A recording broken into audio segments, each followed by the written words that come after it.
예수님의 눈으로. 앨런 에임스의 영적 기록. 1996년 12월 30일. 식사가 끝난 뒤 마을 원로가 베드로와 시몬과 함께 나를 자기 집으로 초대했다. 집 안에는 우리가 겨우 잠잘 수 있을 만한 방이 있었다. 아들과 며느리 그리고 세 손녀와 함께 살고 있었다. 부인은 2년 전에 세상을 떠났고 지금은 아들의 가족이 들어와서 같이 살고 있었다. 세 손녀들은 나이가 3살에서 11살 사이였다. 세 아이가 자매간이라는 것을 쉽게 알아볼 수 있었는데 3명이 모두 엄마의 미모를 타고났기 때문이었다. 원로의 이름은 일라이어스였는데 아들의 이름도 일라이어스였다. 며느리의 이름은 루스였고 손녀들의 이름은 레베카와 쉐럴, 그리고 막내는 엄마의 이름을 따서 루시였다. 자러 가기 전에 우리는 함께 둘러앉아 마을의 생활에 대해 이야기했다. 원로의 아들은 마을이 참으로 평화롭고 좋아서 그곳을 떠날 수가 없다고 했다. 어머니가 세상을 떠난 후에 두 아우들이 마을을 떠나버린 것은 이해할 수 없는 일이라고 했다. 원로가 아들에게 말했다. 너의 아우들은 어머니를 잃고 마음에 상처를 크게 받았고 마을 어디를 가나 어머니가 생각나서 떠나고 싶었던 것이다. 너의 아우들이 어머니에게 얼마나 잘하였고 어머니 말을 얼마나 잘 들었는지 생각해 보아라. 너의 아우들이 너무 어머니를 중심으로 살았기 때문에 내가 그러지 말라고 몇 번이나 말했지만 소용이 없었다. 내 말이 옳았던 거지. 안 그러냐? 그러니까 너의 아우들은 어머니의 죽음을 너처럼 잘 감당할 수 없었던 거다. 큰 아들이 물었다. 제가 어머니를 아우들만큼 사랑하지 않았던 게 아닐까요? 너도 어머니를 아우들 못지않게 사랑했다. 네가 어머니를 얼마나 사랑했다는 것을 너의 어머니도 알고 있었고 어머니도 너를 쌍둥이 아우들만큼 사랑했다. 그렇지만 너의 아우들은 마치 어른이 될 생각도 없는 양 어머니가 항상 보살펴주는 어린아이로만 지내고 싶어하는 것 같았다. 그러다가 갑자기 어머니가 세상을 떠나자 너의 아우들은 그것을 받아들이지 못하고 집을 떠나버린 거다. 언젠가는 정신을 차리고 집으로 돌아와야 할 텐데 말이다. 그래도 너는 집에 남아서 이 늙은 아버지를 보살펴주고 있으니 대견한 아들이다. 원로는 사랑스러운 눈길로 아들을 쳐다보았다. 어린 두 손녀는 원로의 무릎 위에 앉아 있었다. 그는 두 손녀들을 함께 껴안아주며 말했다. 그리고 너는 좋은 가족을 거느리고 있어서 나를 정말 기쁘게 해준다. 이리 오너라, 레베카야. 원로는 자기 무릎 위에 레베카가 앉을 자리를 만들고 나서 레베카에게도 사랑의 입맞춤을 해주었다. 새 아이에게 차례로 입맞춤을 하고는 한숨을 쉬며 말했다. 너희 할머니가 여기 있었으면 좋으련만. 아들 일라이어스가 나를 보면서 말했다. 집집마다 아픔이 있습니다. 안 그렇습니까, 선생님? 그렇소. 어느 가정을 막론하고 다 아픔이 있소. 아픔이 있는 것은 괜찮지만 그 아픔이 증오나 원망으로 변하지 않도록 조심해야 하는 것이오. 비록 가족들이 당신 뜻에 어긋나는 일을 하더라도 항상 사랑해 주어야 하오. 그들이 옳지 않으면 타일러 주되 사랑으로 타이르도록 하시오. 만약 당신이 잘못한 일이 있으면 그것을 시인하고 용서를 빌도록 하시오.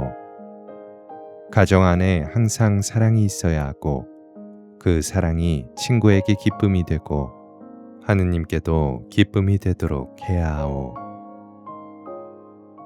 부인 루스가 물었다. 그런데 제 남편의 아우들이 그렇게 행동한 것은 잘못한 것이 아닙니까? 그들이 어머니를 사랑한 것은 틀림없는 사실이고 그것은 잘못이 아니오. 잘못이 있다면 어머니를 자기 인생의 목적으로 삼는 데에 있어.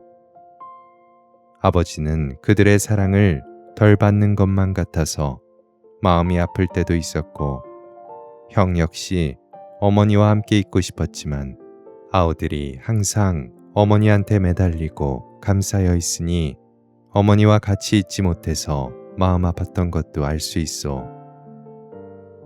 사람들이 누군가를 혹은 무엇인가를 자기만 가지고 싶어 할 때 일어나는 일이고 그 이기심 때문에 다른 사람들이 아픔을 당하게 되는 것이요.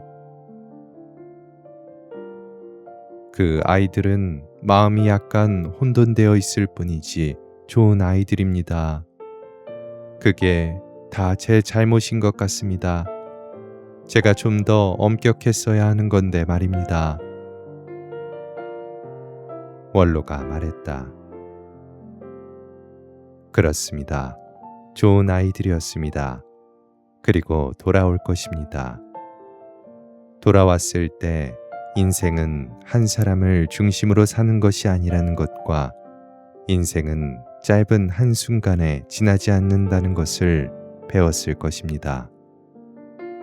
그들이 어머니의 죽음으로 인해 지혜를 얻게 된 것을 보고 놀라시게 될 것입니다. 인생은 다른 어느 누구를 중심으로 살아서는 안 되고 오직 하느님을 중심으로 살아야 한다는 지혜 말입니다. 온실 속에 격리된 생활을 하는 사람들을 깨워주기 위해서는 충격이 필요할 때가 있는데 그 쌍둥이 두 아들한테는 그것이 어머니의 죽음이었습니다. 아들 일라이어스가 물었다. 어떤 식으로 우리를 놀라게 할까요? 여러분을 아주 기쁘게 해줄 그런 방법이요. 그리고 많은 사람들을 도와주는 그런 방법으로요. 나는 사자가 되기 위해 예루살렘 성전에서 공부하고 있는 쌍둥이 아우를 보면서 대답했다. 새 아이들이 졸고 있는 것을 보고 엄마 루스가 아이들에게 말했다. 얘들아, 이제 침대로 가서 자야지. 손님들께 밤 인사를 드리고 가거라. 아이들은 나를 쳐다보며 졸려온 눈을 하고 함께 말했다. 안녕히 주무세요. 그래, 잘 자거라. 내가 웃음을 지어 보이자 막내가 팔을 벌리고 와서 입을 맞췄다. 그것을 보고 나머지 두 아이도 똑같이 했다. 잠자기 전에 꼭 기도하거라. 그리고 너희 천사들에게 보호해달라고 부탁하고. 그렇게 하겠어요. 아이들은 내게 약속을 하고는 자기들 방으로 자러 갔다. 한 번도 저런 적이 없어요. 엄마 루스가 말했다. 무엇을 말이오?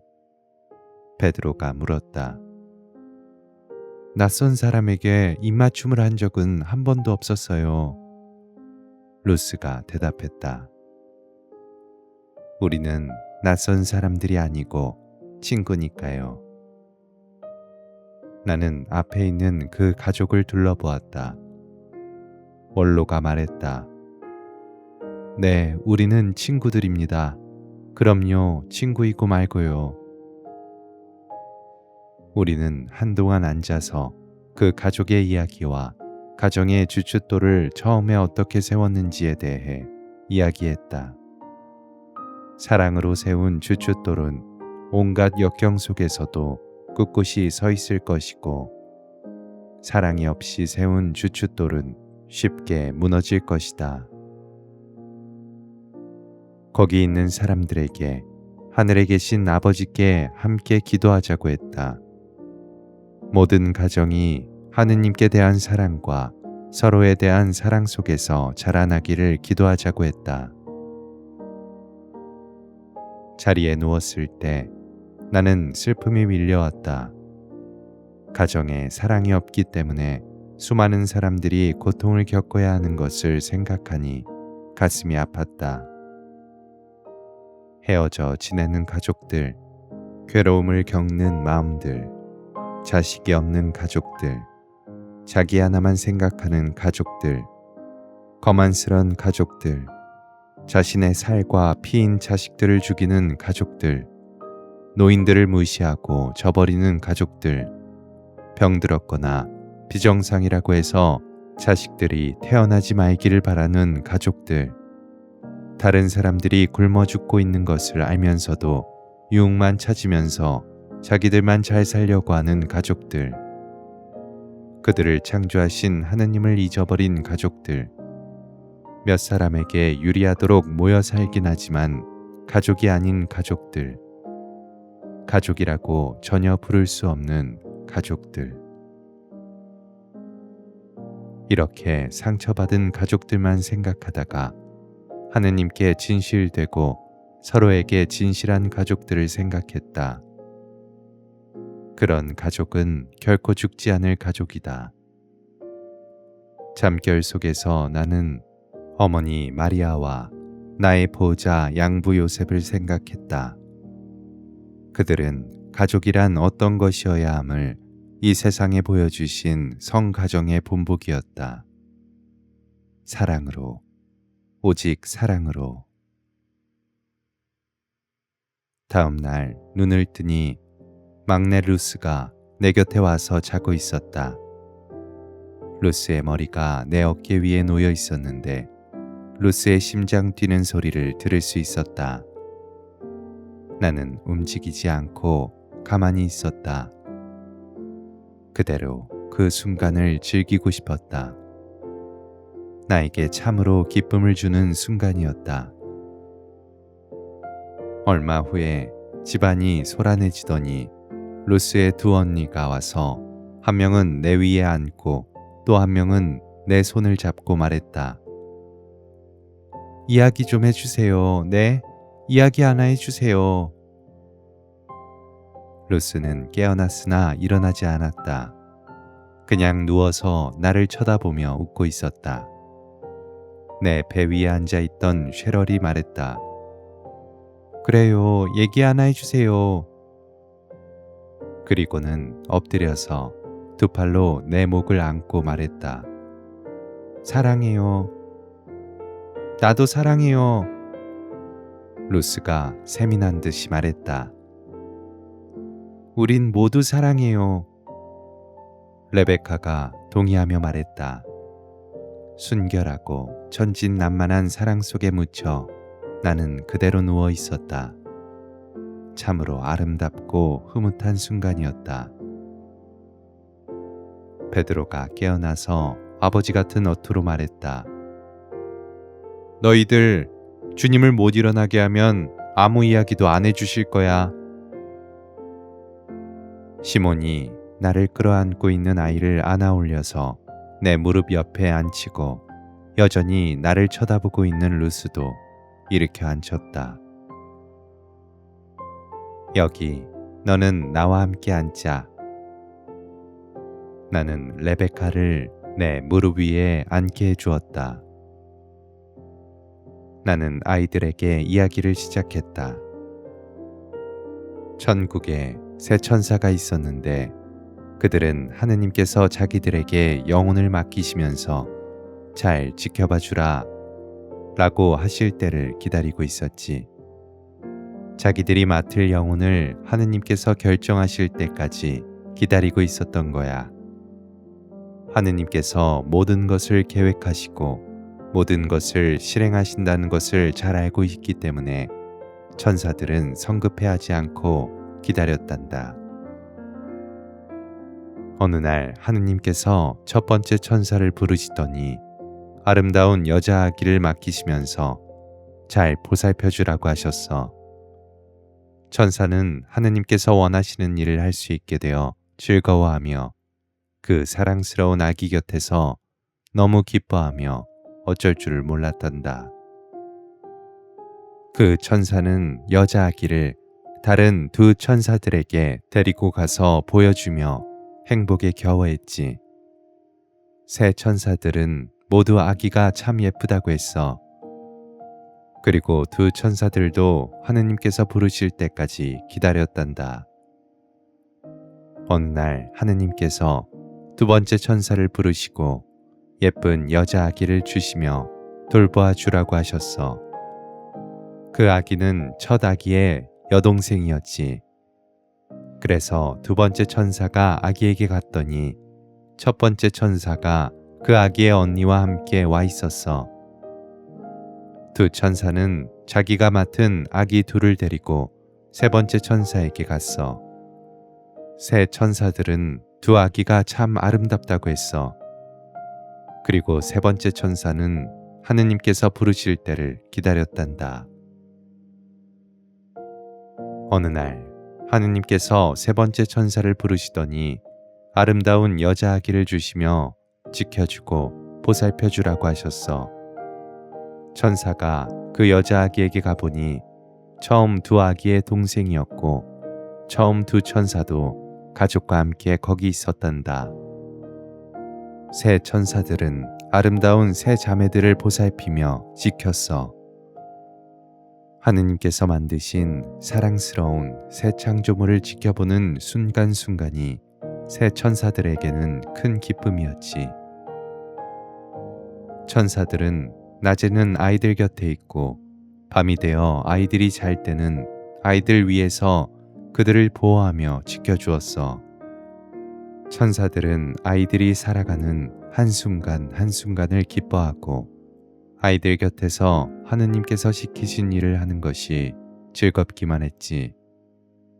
아이들이 기도를 할 때는 천사들도 같이 하느님을 찬미했고 아이들이 기도로 청하는 것을 하느님께 전해드렸어. 아이들이 기도를 해서 하느님의 사랑으로 힘을 얻게 되는 것을 흐뭇하게 지켜보았지. 아이들이 기도할 때마다 천사들은 아주 기뻐했고 아이들이 자기들을 위해서 기도해 주기를 바라거나 청하지도 않았어. 그저 아이들 곁에서 아이들을 지켜보는 것만으로 만족했어. 천사들은 아무것도 더 바라는 것이 없었단다. 그러다가 어느 날 밤 한 낯선 사람이 아이들에게 천사를 위해서 기도하라고 했고 아이들은 그 말을 따라서 열심히 기도를 했단다. 그러자 하느님께서 천사들에게 사랑과 기쁨을 듬뿍 주셨고 천사들은 얼마나 행복했는지 몰라. 천사들은 아이들을 돌봐준 보상을 받은 것이고 하느님께서는 아이들이 기도한 것을 아이들이 알지 못하는 그런 방법으로 들어주셨던 거야. 아이들은 매일 천사들을 위해 기도를 드렸고 천사들도 매일매일 기쁨의 보상을 받게 되었단다. 우리도 어젯밤에 천사들을 위해 기도했어요. 큰 언니 레베카의 말에 동생들도 동의하며 고개를 끄덕였다. 천사들이 너희들을 사랑하고 보살펴 주니까 날마다 천사를 위해서 기도드려라. 막내 루스가 손가락을 물고 말했다. 나는 내 천사를 봤어요. 내 천사는 아주 크고 참 좋은 천사예요. 그래, 너의 천사가 항상 곁에 있다는 것을 잊지 말아라. 그리고 하느님께서 너희들을 사랑하시기 때문에 그 천사들을 너희에게 보내셨다는 것도 잊지 말도록 해라. 심각한 얼굴로 새 아이들은 고개를 끄덕이며 말했다. 잊지 않겠어요. 이젠 잊지 않겠어요. 그때 아이들의 엄마가 방으로 들어왔다. 얘들아, 어서 가서 세수해야지. 선생님께 애들이 귀찮게 해드리지는 않았는지 모르겠습니다. 귀찮게 하다니요. 아이들과 아주 재미있게 이야기하고 있었습니다. 나는 대답을 하면서 새 천사들이 즐거운 미소를 지으며 세수하러 나가는 아이들을 따라 나가고 있는 것을 보았다. 베드로가 말했다. 주님, 천사에 대한 이야기를 별로 들어본 적이 없었는데 오늘 천사 말씀을 참 잘해 주셨습니다. 베드로, 대부분의 사람들은 자기 천사를 잊어버리고 있다. 하긴 대부분의 사람들은 하느님께서 주신 다른 많은 선물들도 잊어버리고 있지만 말이다. 천사들의 고마움을 잊어서는 안 된다. 그들은 아무런 보상을 바라지도 않고 사람들을 위해 참으로 많은 일을 해주고 오직 사랑으로 보살펴주고 있다. 나는 잊기 쉬운 교훈을 베드로에게 일깨워 주었다. 우리는 아침 식사 전에 세수를 하기 위해 일어났다. 엄마 루스가 말했다. 그래요. 저도 제 천사를 잊어버리고 있었어요. 이제 매일 천사를 위해서 기도하겠어요. 그러면 천사가 기뻐할 거요. 나는 그녀의 천사가 내 앞에서 환하게 웃으며 무릎 꿇고 있는 것을 바라보았다.